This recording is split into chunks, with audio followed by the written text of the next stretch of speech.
Good evening, ladies and gentlemen, and thank you for joining our live webinar on hematological changes and coagulopathy in COVID-19. My name is Dr. Vineet Nair, and I will be a moderator for today's event. Today's webinar is brought to you by Suburban Diagnostics in conjunction with HORIBA Medical. I would like to remind everyone that today's webinar is interactive, and we encourage you to participate by submitting as many questions as you want at any time you want during the presentation. To submit a question, simply type the question into the chat box on your right and click send. At the end of the presentation, we will be having a Q&A session and we will answer as many questions as time allows. If during the presentation you have any trouble hearing or seeing the presentation, please use the chat box to let us know that you're experiencing a problem. I would now like to introduce our speaker, Dr. Amardas Gupta, preeminent hematopathologist and Director of Medical Services at Suburban Diagnostics. Over the past 4 decades, he has had a storied career in hematopathology at institutions like the Postgraduate Institute for Medical Education and Research in Chandigarh, Tata Memorial Hospital, Mumbai, the University of Washington, Seattle, Hammersmith Hospital, London, Hinduja Hospital, Mumbai, and SRL Diagnostics, Mumbai. A fellow of the International Union Against Cancer and of the Indian Society of Hematology and Blood Transfusion, he has over 125 published scientific papers in national and international journals, and was also responsible for setting up India's first hybridoma laboratory and India's first cytometry laboratory way back in 1995. Without further ado, let me hand over the reins of this webinar to Dr. Dasgupta. Over to you, sir. Thank you, Vineet, for your kind introduction. Good afternoon, everybody. It's indeed a pleasure to be able to speaking with my medical colleagues and scientific colleagues across this part of the country. And I would start with by conveying my greetings to all of you on Maharashtra Day, and which also happens to be World Labor Day. And as we all know, the world is going through a crisis situation due to coronavirus pandemic.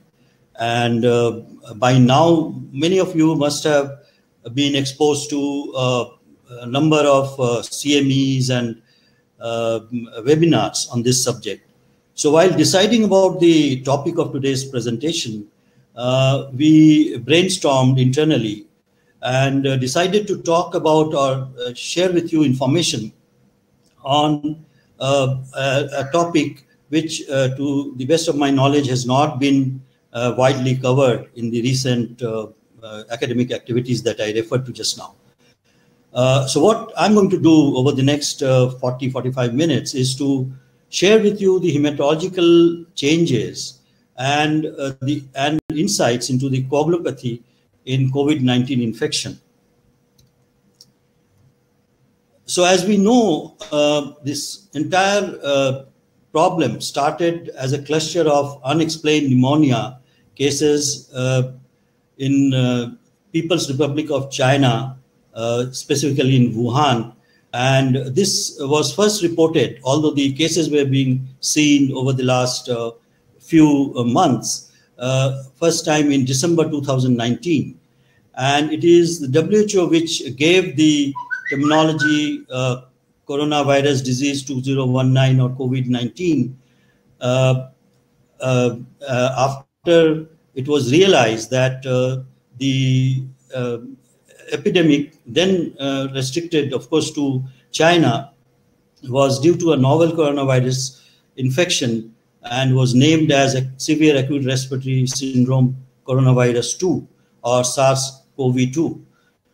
And till date, as we are aware, more than 3.2 million people around the world have been infected, and this pandemic has already claimed more than 0.2 million lives, emphasizing the magnitude of the problem posed to the human civilization by this virus.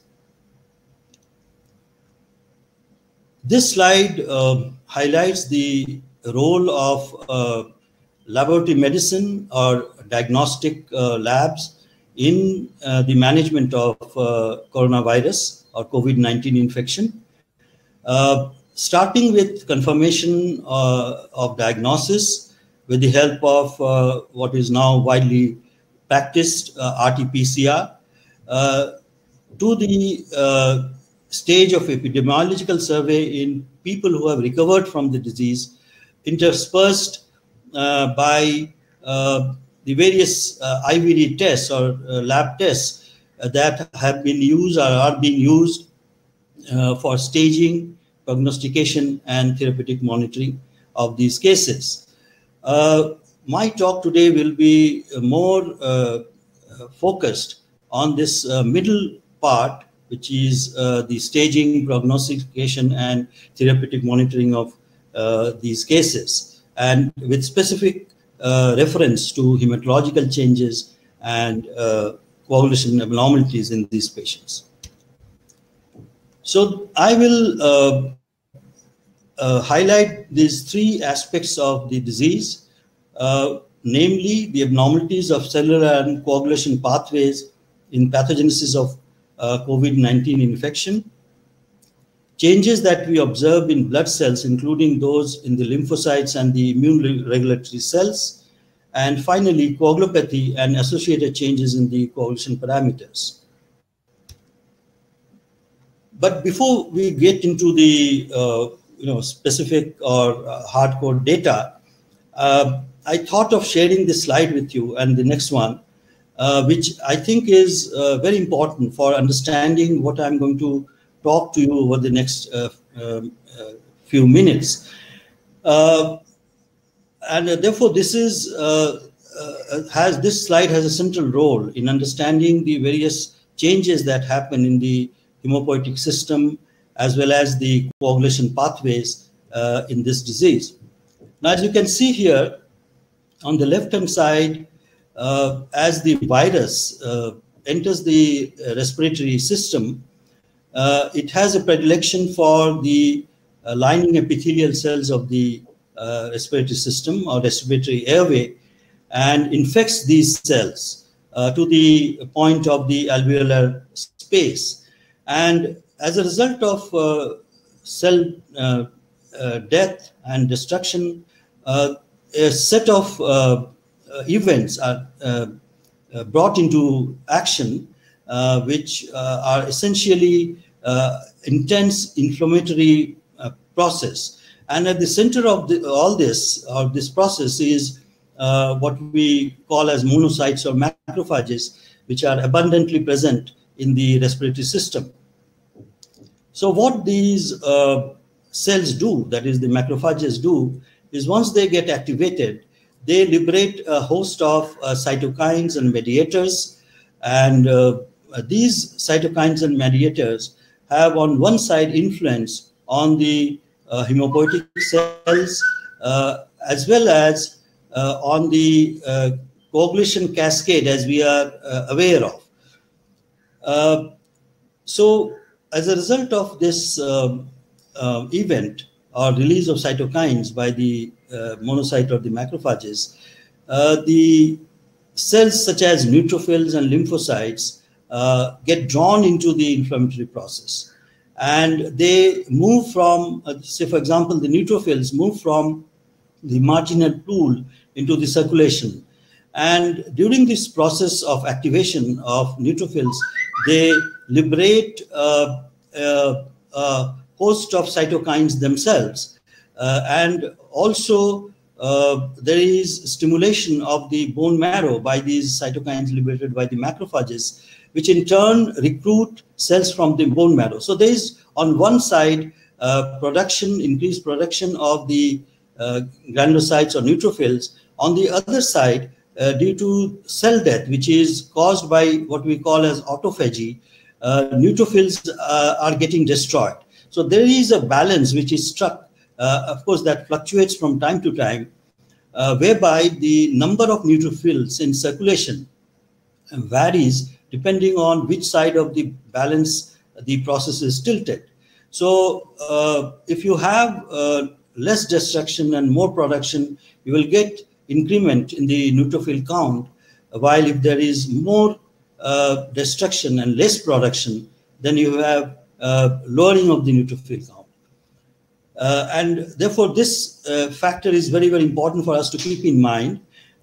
because there is a calculated value which is called NLR, or neutrophil lymphocyte count ratio, which has come up as a good prognostic marker for categorizing patients of COVID-19 infection along with the age of the patient into different prognostic groups, and therefore give them different kinds of therapy.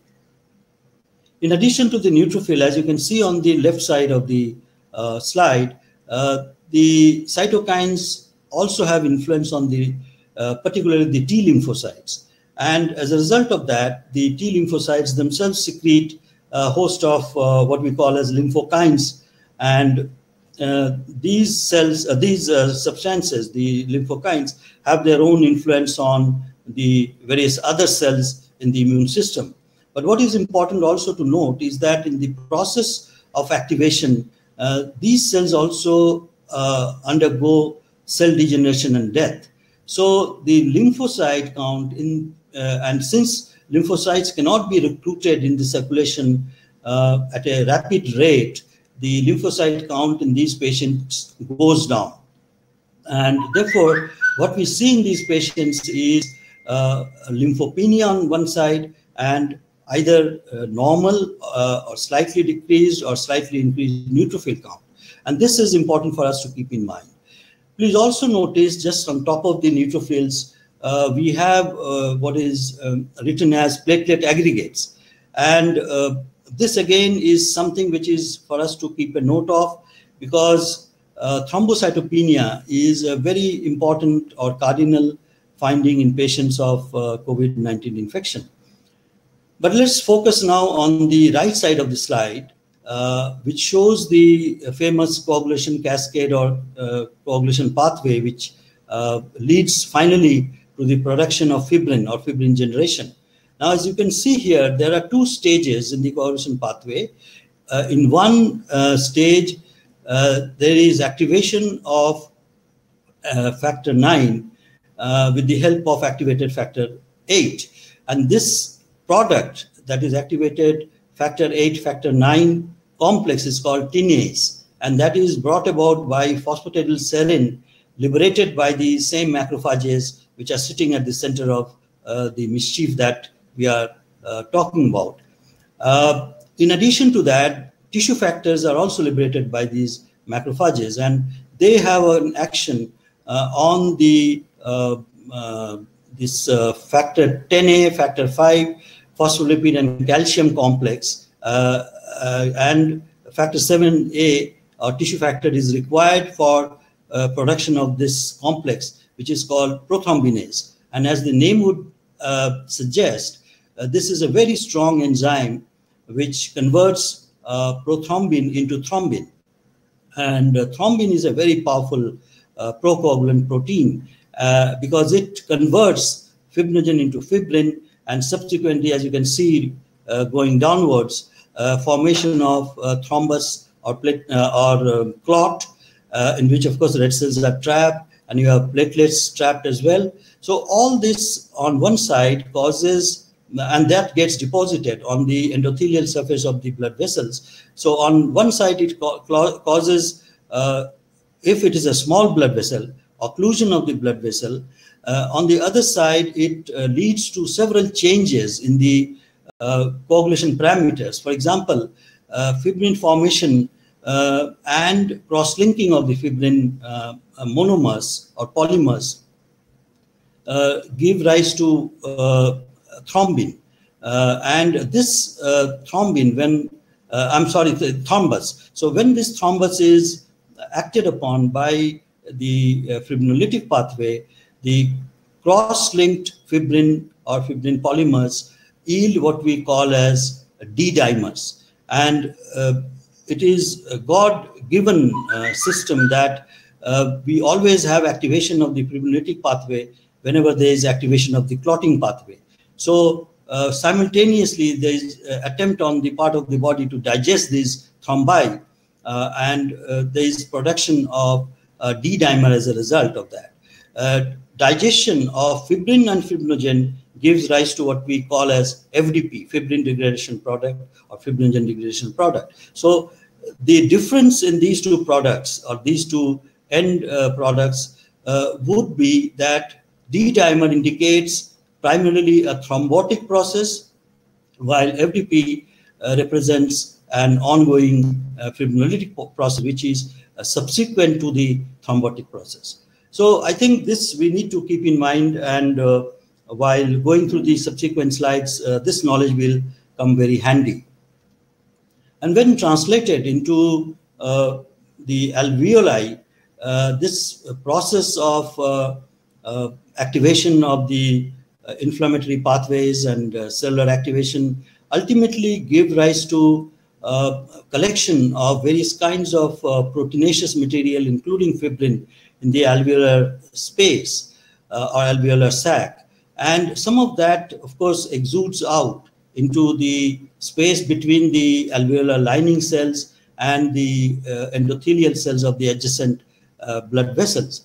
And because of the diffusion of these material into this space increases. And as you can imagine now, that with the a lot of foreign or abnormal substances in the alveolar space, as you can see on the right half of the alveolus, and the gap between the alveolar lining cells and the endothelial cells of the blood vessels, the exchange of various gases, which normally happens at this level, gets badly hampered. And as a result of this, as we all are aware now, that respiratory symptoms or respiratory abnormalities as a result of organic changes in the lungs following these microscopic changes that I've just now referred to, cause increased morbidity and mortality in these patients. So pneumonia is a cardinal presentation in these patients. And you can also see that in the adjoining blood vessels, there are microthrombi. So this is actually a messed up situation, which obviously is a very serious matter and leads to the problem that these patients face. And of course, as I explained in the previous slide, there are changes which happen in the blood and various parts of the body reflecting the basic or the fundamental change that I showed in these two slides. So coming to the various laboratory parameters that have been looked at and published as possible or potential prognostic markers, because they seem to be correlated with increased incidence of death in these patients. And here in this publication, some of the products were examined, and these are listed here. And as you can see, patients who survive versus those who did not survive in this particular series, there were differences in the lymphocyte count, platelet count, LDH, troponin I, prothrombin time, serum ferritin, IL-6, and D-dimer. So out of these, the coagulation parameters and the hematological parameters for our discussion and interest would be lymphocyte count, platelet count, prothrombin time, and D-dimer. And as you can see here, out of these four, at least lymphocyte count, and in other words, lymphocytopenia, is closely associated with increased mortality in these patients, as evident from the first set of data in a vertical column, 76% incidence of lymphocytopenia in these patients versus only 26% in the survivors, with a p-value which is statistically significant value of 0.0001. The platelet count or thrombocytopenia is another parameter which has been found to be significantly correlated with increased mortality. Prothrombin time in this particular series has not been found to be significantly different in the two groups, but again, there are other reports where people have reported that prothrombin time seems to be correlated, or increased prothrombin times rather, seems to be correlated with increased mortality. D-dimer undisputably has been shown to be correlated with poor prognosis or increased mortality. And not only that, in fact, this particular study showed that with increasing D-dimer level, when you look at the subgroup of these patients with mild elevation to high elevation, the incidence of mortality also increases with increasing level of D-dimer. So these are the initial data that were presented in the world literature around earlier this year. And Lippi and his colleague Plebani tried to summarize 8 Chinese publications which have published these data and try to bring some kind of a semblance or authenticity in the data that these series have highlighted. And I have just put the incidences in bracket for those where they have actually given a clear-cut range of incidence of these abnormalities. And here again, I would like you to focus on the second and the third point, which is increased lymphocyte count and decreased lymphocyte, increased neutrophil count and decreased lymphocyte count. And based on, and this seems to be, as I shared with you in the diagram that I showed you earlier, the ratio between neutrophil count and the lymphocyte count seems to be very important with respect to, or rather, I would say one of the prognostic markers, important prognostic markers for stratifying patients of COVID-19 infection into different levels of management in terms of intensity of management, extending from just observation and isolation to transfer to ICU with intensive respiratory support and other management, intensive management approaches. So this is the conclusion, which unfortunately, sorry for the part of the slide not being visible here, the NLR, which is the neutrophil lymphocyte ratio, is meaningful parameter for prognosis and risk stratification, and is helpful to alleviate insufficient medical resources. The English is a little confusing, but what it is actually trying to say is that using this parameter, and the age of the patient, one can stratify these patients into these groups and offer appropriate treatment to these patients depending on the possibility of the severity of the disease, and therefore save the resources which are anyway scarce nowadays for people who need them the most compared to those who may not need them. So this is a very profound statement. I'm not very sure if indeed this fact has been proven in large series, but these are again initial data from China. And in fact, in the world literature today, if you hear the recent reviews or webinars, there are a lot of question marks asked about some of these parameters that have been suggested by these earlier studies. So I think we'll have to keep looking at these data a little more objectively as we go along. Thrombocytopenia, as I mentioned and I showed in the diagram, is a very important component of COVID-19 infection. And this particular publication from China again, and Wuhan in particular, concluded that thrombocytopenia is common in patients with COVID-19 infection, and it is associated again with increased risk of in-hospital mortality. The lower the platelet count is, the higher the mortality becomes. So this is a very important statement that is coming out of this paper. And in fact, subsequent papers and reviews of various publications have indeed showed that this is a truth. And therefore, this is something which we monitor in these patients. And one point I would like to mention here is that although we see high incidence of thrombocytopenia in patients who do bad or badly in this group of patients, the degree of thrombocytopenia in these patients is as reflected by the nadir count, which of course, again, I have got some slides to share with you. The degree of thrombocytopenia is not that severe as compared to what we see in DIC patients as a result of sepsis, which is a classic example of DIC that we come across in clinical practice. So this is a point I would request you to keep in mind so that you understand the subsequent data a little better. This slide again is derived from the previous publication that I just now showed you. What you can see here, these are on the vertical axis, the median platelet counts.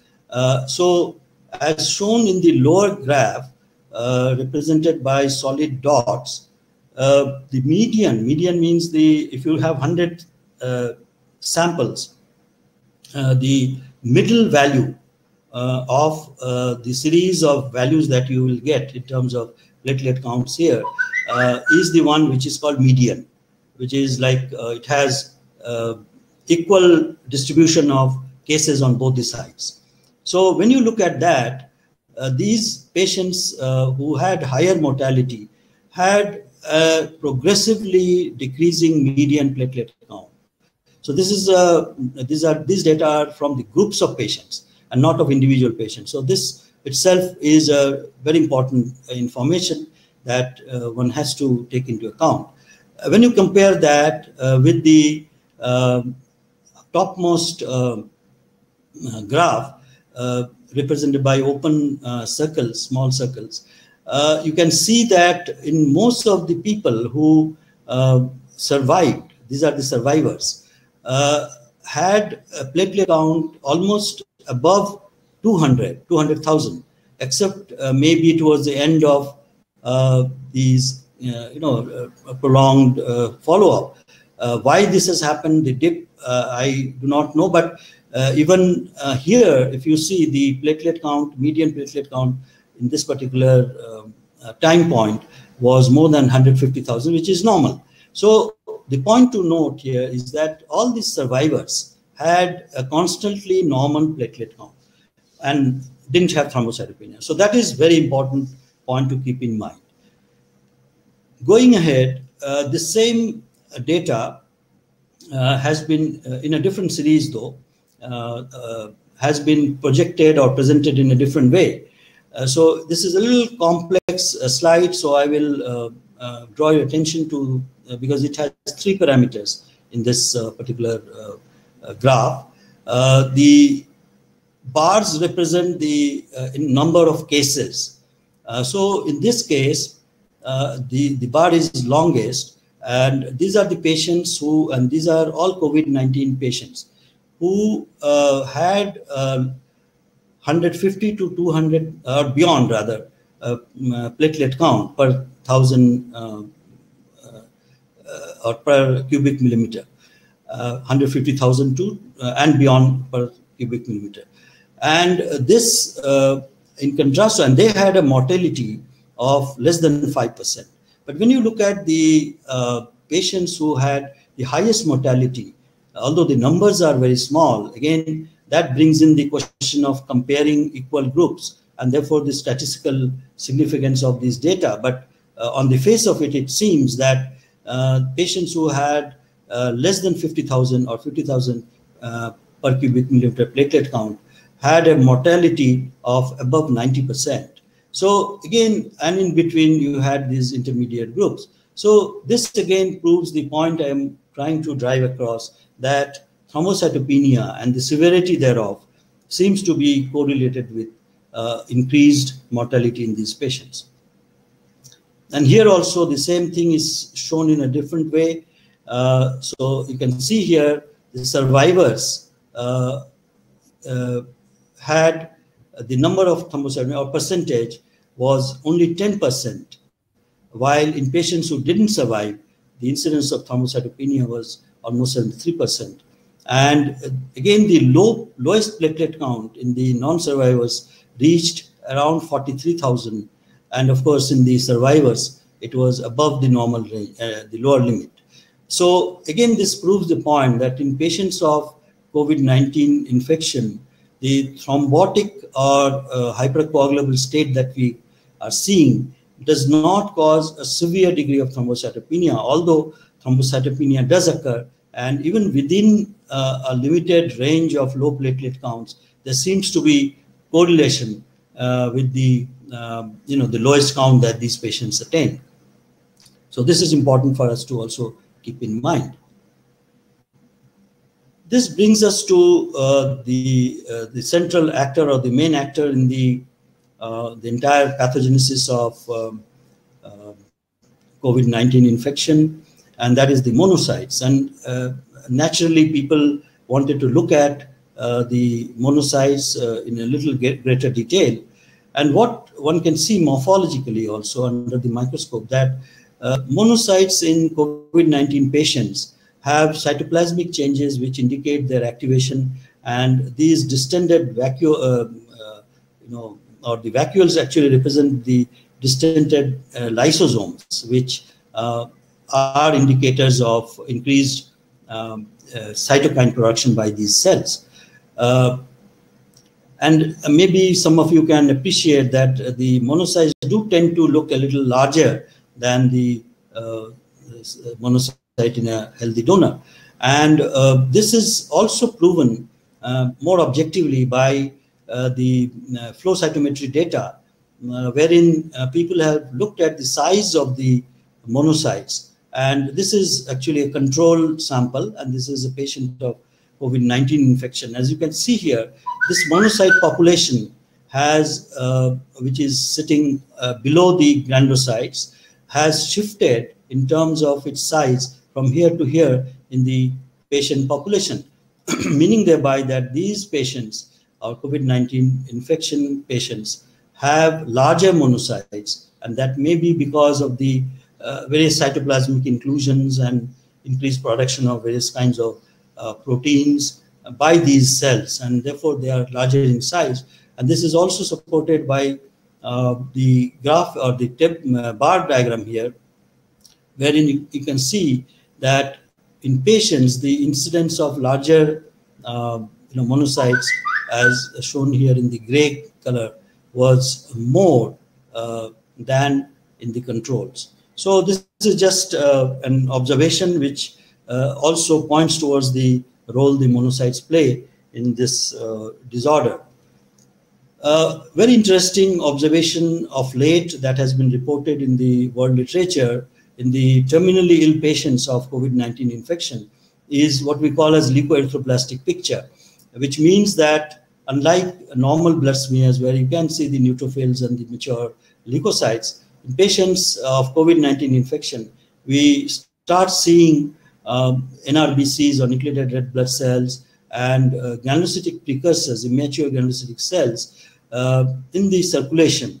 And the reason, and usually in patients who are terminally ill, and this possibly reflects the pressure or the the stimulus that the bone marrow is being subjected to by the cytokine storm that these patients undergo as the disease progresses.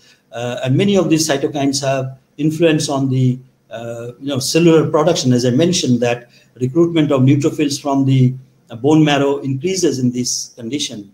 And therefore, in that process, a lot of immature precursors of the granulocytic series also tend to come out. And this may also be further added or aided rather by the hypoxia that these patients have. So all these taken together, and these are very interesting cases that are being now reported in the world literature, and this may be a bad sign in these patients as far as their prognosis is concerned. So I thought I'll share this information with you. In the next 3 slides, I just wanted to highlight the functional aspects of the lymphocyte population with respect to their ability or their cytokine profile, as we say, or lymphokine profile. And we are aware that, as I referred to also in during describing the slide or the figure, is that these cells generate a lot of these cytokines normally, and a variety of cytokines actually normally, but production or reduction in the production of some of the cytokines can happen in various disease or inflammatory conditions. And what we see, as you can see here, that in the normal T helper cells, these are the control cells, and these are three-dimensional scatter plots of flow cytometry histograms showing and comparing the profile, cytokine profile of helper T cells in normal people with those of COVID-19 patients. And as you can see, there's very little difference between the two patterns, indicating that the T helper cells are not much impacted with respect to their cytokine profile or with respect to the kind of cytokines they produce. But when you look at the CD8 positive T lymphocytes, there is a significant difference between the two profiles with respect to these cytokines. And granzyme, for example, is a very important enzyme required for direct killing of bacteria and foreign cells which invade the body. And as you can see here, in the COVID-19 infected patients, the secretion or cells secreting granzyme B is reduced compared to the controls. And this may have some pathogenetic correlation or impact in the pathogenesis of this disease. Whether these are cause or effect of the disease, that is something which one doesn't know, but this is something which we are observing in these patients' T lymphocytes. So this is something which again is there are more groups who are doing studies on the various profiles of these lymphoid cells. So this is just one example of the difference that we observe in the COVID-19 patients' lymphoid cell or T lymphoid cell population. And this diagram actually simplifies all that one has seen in the earlier slides.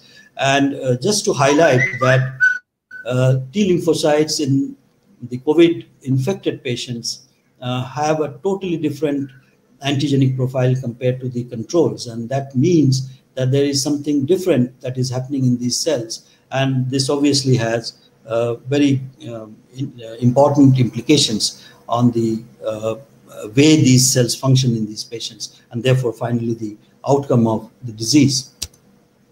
And this brings us to the last part of my presentation, which is focused on the coagulopathy. And in this particular study published in Journal of Thrombosis and Hemostasis, again recently, what was found is that abnormal coagulation results are associated with poor prognosis, and therefore we are not talking about the platelet counts or neutrophils or other cells, lymphocytes. We are talking about the coagulation parameters, which I tried to show you in the figure, the first figure that I spent some time on.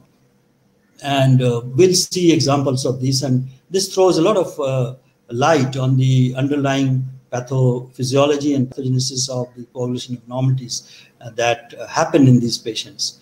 And here this study mentions that existence of disseminated intravascular coagulation is common in patients of NCPs, basically novel coronavirus pneumonia, who die.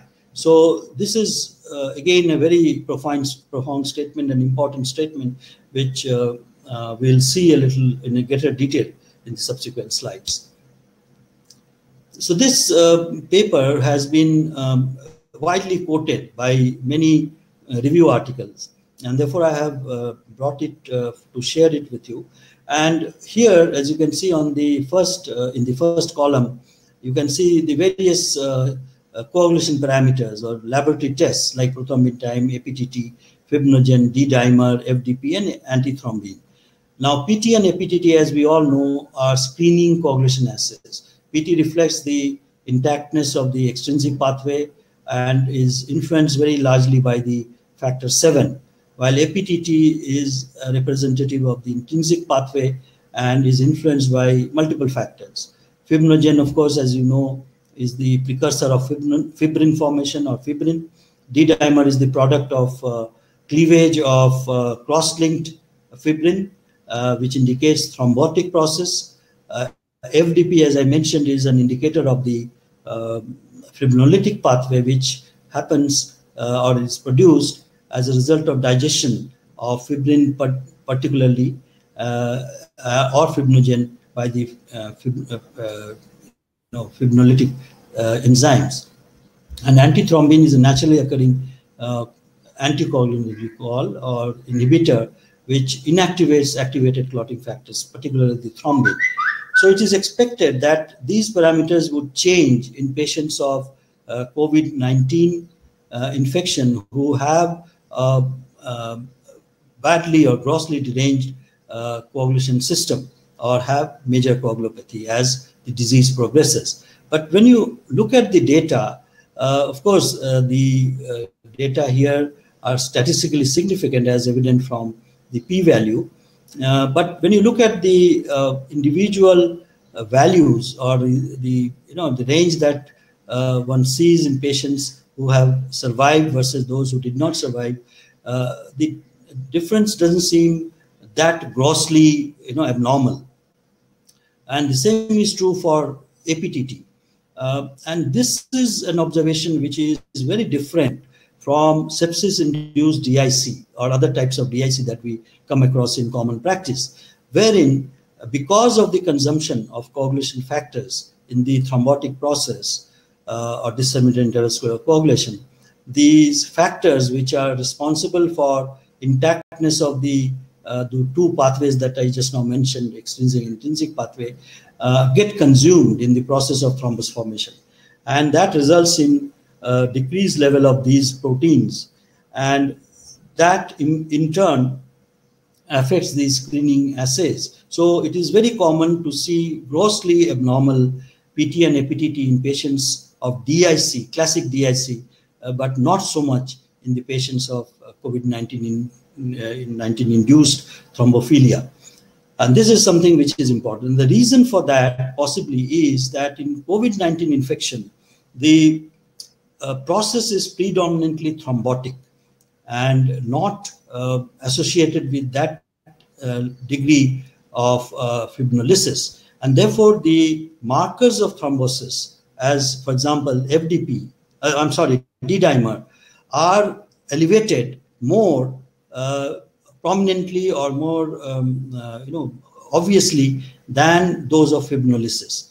Although, as shown here, the FDP is also significantly increased in the non-survivors, but these may have been done terminally when actually the process of fibrinolysis can take over.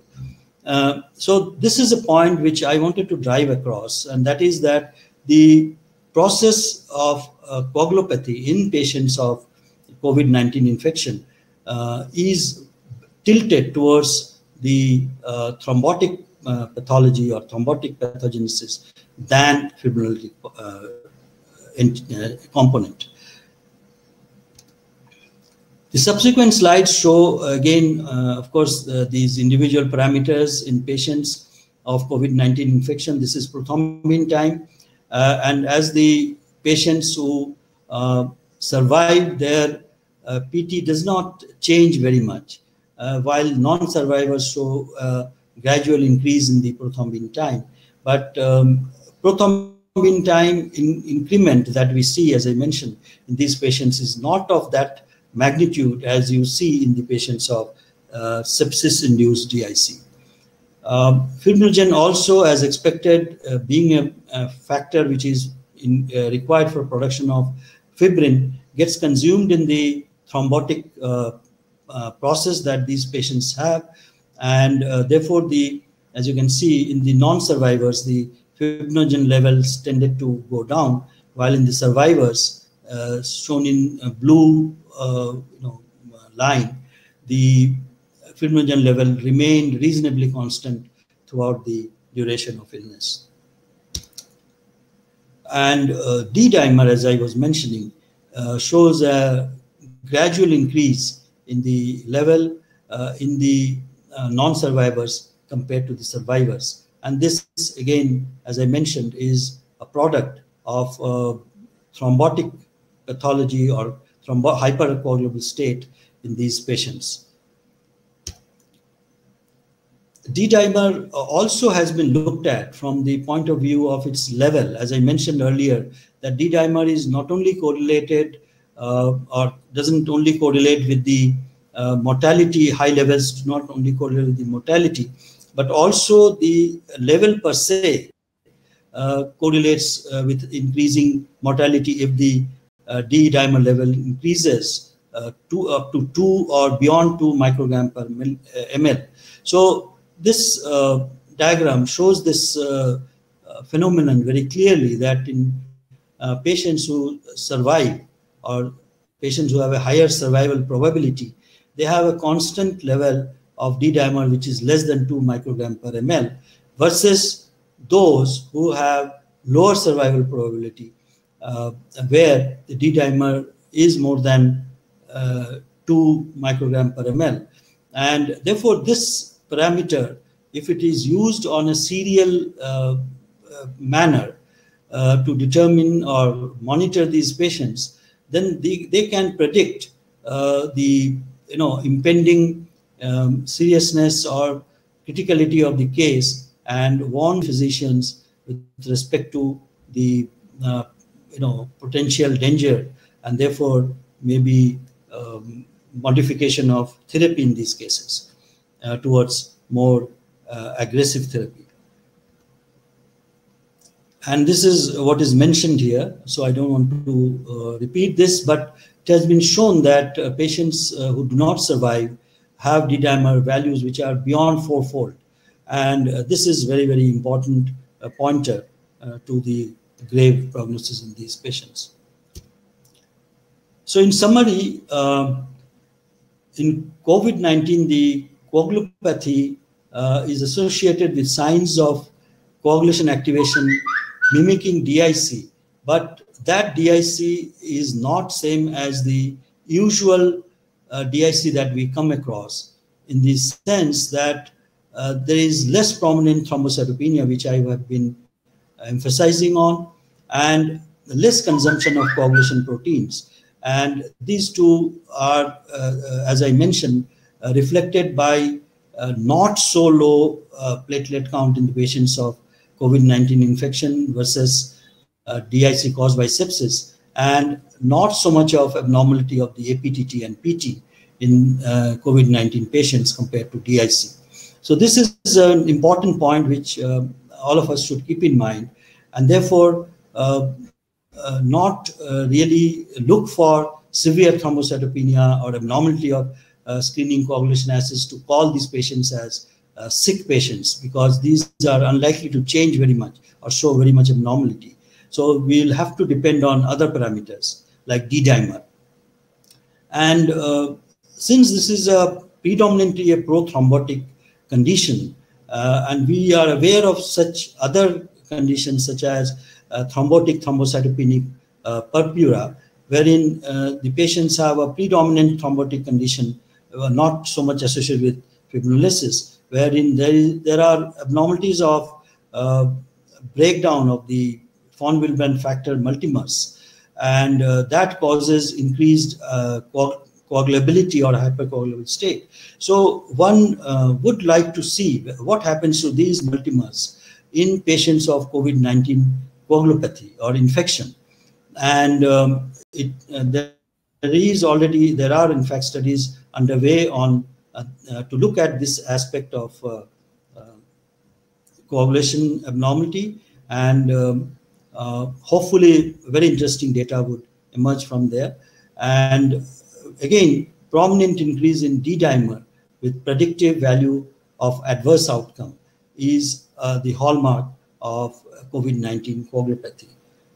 So finally, before I stop, the take-home message that we need to look at or consider are that the monocytes and or macrophages get activated, and they are the central to the pathogenesis, morbidity, and mortality in COVID-19 infection.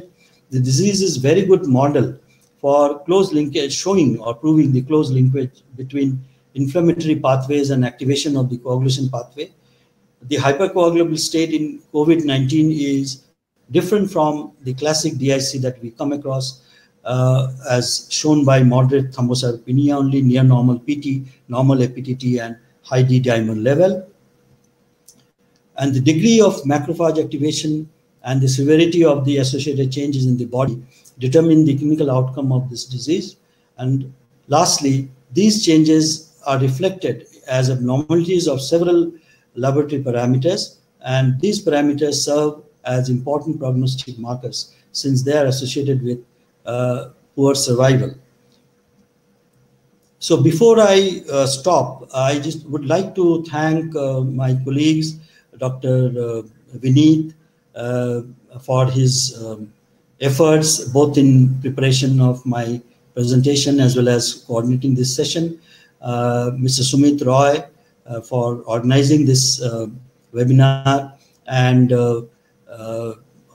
my other colleagues, clinical colleagues or medical colleagues, Dr. Anupa, who has contributed to this presentation by her suggestions, and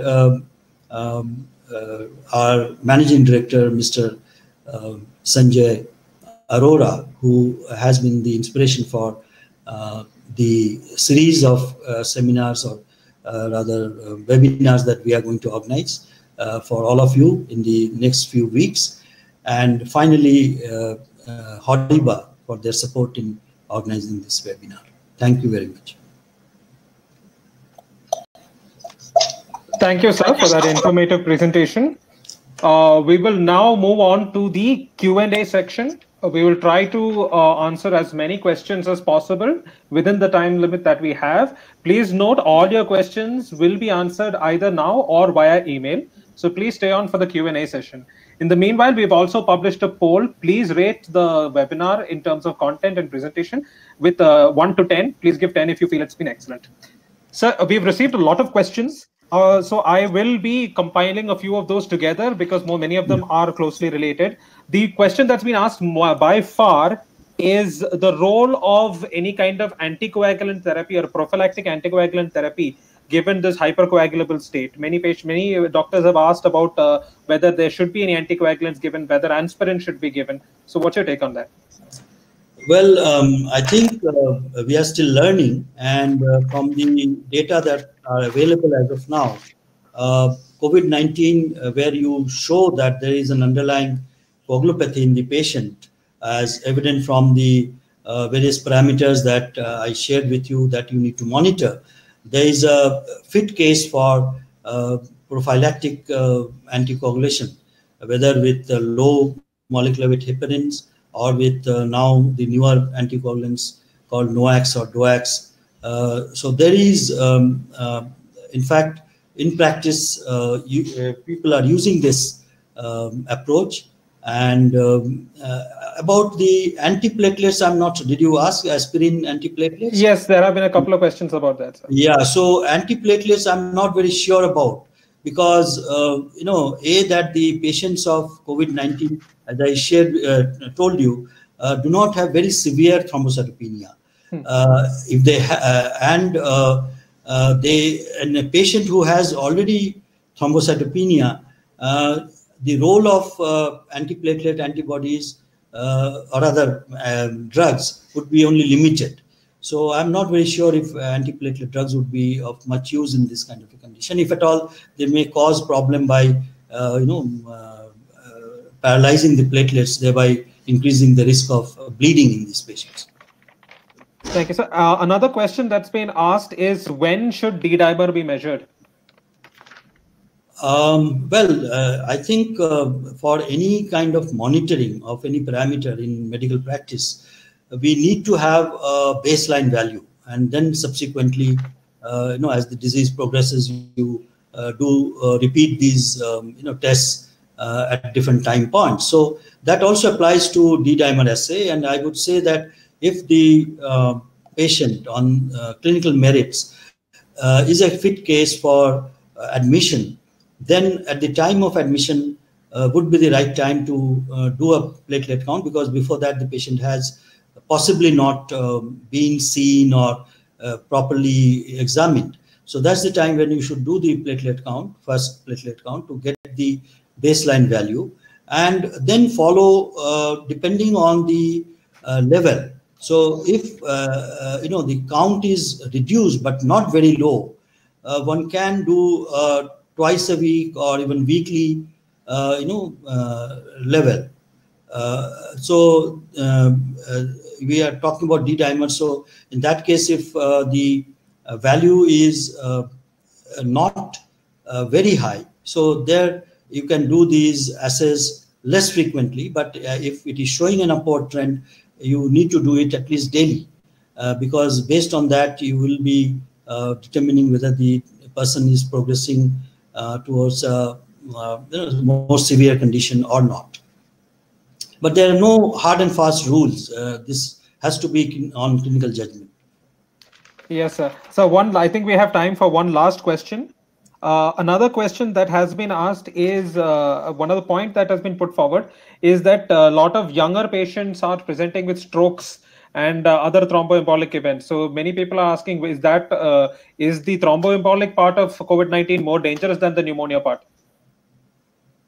Pneumonia, I think it's a double whammy. In fact, pneumonia is the way these patients would commonly present. It may be not severe, but there may be mild lesion or mild affection of the the lungs, but independently they have, as I shared with you, an increased risk of thrombosis. And therefore, if you got a patient who gets this as an additional complication, that's a bad scenario. But whether you would need to treat one preferentially over the other, I'm not very sure. You have to treat both, because both have their own implications. So a patient who has pneumonia and gets a pulmonary embolism on top of that would be very severely sick person. So he will have to be managed for both. So I would say that this is what would be the logical way of approaching these patients. Okay, sir, just one more question, because we keep getting questions on this. Can any of these parameters predict COVID-19 infection in a patient who presents with an influenza-like illness? Any of these parameters, can they use to predict a patient who comes with influenza? Can we predict that they have COVID-19? Yeah, so as we know that the coagulopathy or thrombophilic state or hypercoagulable state is unique to COVID-19 of the various viral infections. But viral infections are very common, and it is not uncommon to see lymphopenia or thrombocytopenia in these patients. So according to me, there is nothing which is very definitive in terms of distinguishing patients of COVID-19 from other influenza-like situations or other viral infections which have similar presentation. So I think the reason, the point to look at would be the high rate of suspicion based on the other symptoms, of which there is a list now available which we need to look for in these patients, and straight away go ahead and do because these are symptomatic patients, do a RT-PCR for COVID-19 infections and solve the matter, rather than try to look for markers which are not necessarily definitive in either condition. Thank you, sir. Thank you again for sharing your knowledge and expertise. Before we go, I'd like to thank all the attendees for joining us today and for their interesting questions. Please feel assured that we will answer all of your questions by email. We will also be emailing you a link to the recording of this webinar within 24 to 48 hours. You will be able to watch the recording at your convenience. Please feel free to forward the link of the recording to your colleagues who may have missed this webinar. Thank you once again, Dr. Dasgupta, and I also like to thank Suburban Diagnostics and HORIBA for this presentation. We will also be emailing you and informing all the attendees about any further webinars. So I'd thank you again. Have a nice day. Everybody, please stay safe.